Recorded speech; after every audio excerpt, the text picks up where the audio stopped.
Hello बच्चों, let's see this question. So the question is saying tryptophan operon of E. coli is. तो हमें बताना है tryptophan operon जो है वो ई कोलाई का कैसा है. ठीक है, सो मैं आपको बता देती हूँ. ट्रिप्टोफैन ओपेरॉन में बेसिकली सिंथेसिस किसकी करवानी होती है? ट्रिप्टोफैन की करवानी होती है. ठीक है, किसकी करवानी होती है? ट्रिप्टोफैन की. तो ये ओपेरॉन जो है वो ट्रिप्टोफैन की सिंथेसिस के लिए चलता है. तो ट्रिप्टोफैन ओपेरॉन में पाई जाती है 5 स्ट्रक्चरल जीन.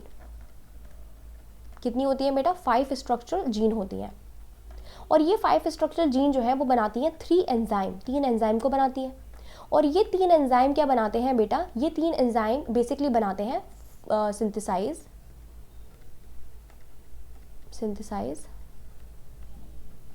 ट्रिप्टोफैन.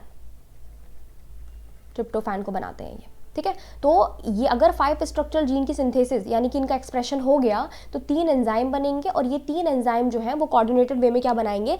सिंथेसाइज करेंगे, ट्रिप्टोफैन को सिंथेसाइज करेंगे. और ट्रिप्टोफैन क्या है? एक अमाइनो एसिड है. ठीक है, ये एक अमाइनो एसिड है, इसकी सिंथेसिस होगी. ठीक, अब होता क्या है, जैसे कि ये मेरे पास ओपेरॉन है.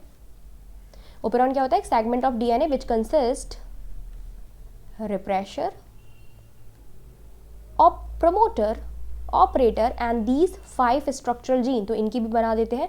These are E, D, C, B and A. तो यहाँ से यहाँ तक क्या है? ये स्ट्रक्चरल जीन है. मैंने एस जी लिख दिया इनके लिए. ठीक है, दीज आर स्ट्रक्चरल जीन. अब क्या होता है यहाँ पे? ये जो रिप्रेशर है इनका, ठीक है, रिप्रेशर है ये क्या बनाता है? रिप्रेशर प्रोटीन बनाता है. बट ये रिप्रेशर प्रोटीन जो होती है ये अकेली काफ़ी नहीं होती. ठीक है, अकेली काफ़ी नहीं होती है. तो इसको क्या बोलते हैं? एपो रिप्रेशर बोलते हैं. Apo refresher. क्योंकि जब ये बनती है तो अपनी इस वाली स्टेट में, ये एपो रिप्रेशर वाली स्टेट में ये कैसी होती है? इनएक्टिव होती है. It is inactive.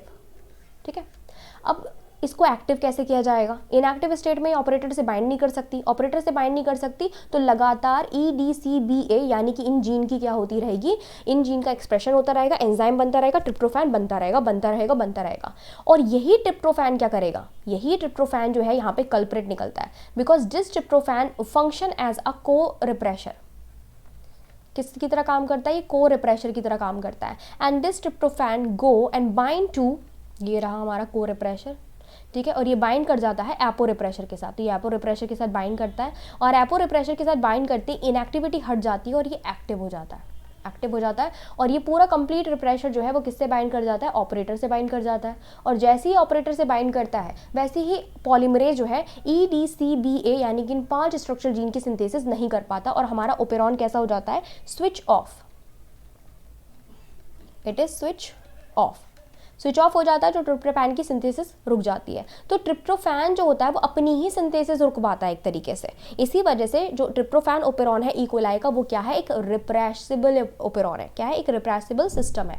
तो a repressible system is the right answer. Inducible system के रूप में कौन पाया जा रहा था? भाई लैक ओपेरॉन था, क्योंकि वो क्या कर रहा था? वो अपनी ब्रेकडाउन को अपनी, वो रिप्रेशर की तरह काम नहीं कर रहा था, वो इंड्यूसर की तरह काम कर रहा था. ओपेरॉन जो है वो इंड्यूसर की तरह काम कर रहा था, वो रिप्रेशर को रोक रहा था. तो बी जो है वो रॉन्ग हो जाएगा. सी भी रॉन्ग हो जाएगा. Unregulated system, nothing. मोनोसिस्ट्रॉन यानी कि एक जीन नहीं, बिल्कुल भी नहीं. यहाँ पे काफ़ी सारी जीन है तो ये भी रॉन्ग हो जाएगा. So a repressible system is the right answer. I hope आपको समझ में आया होगा. Best of luck.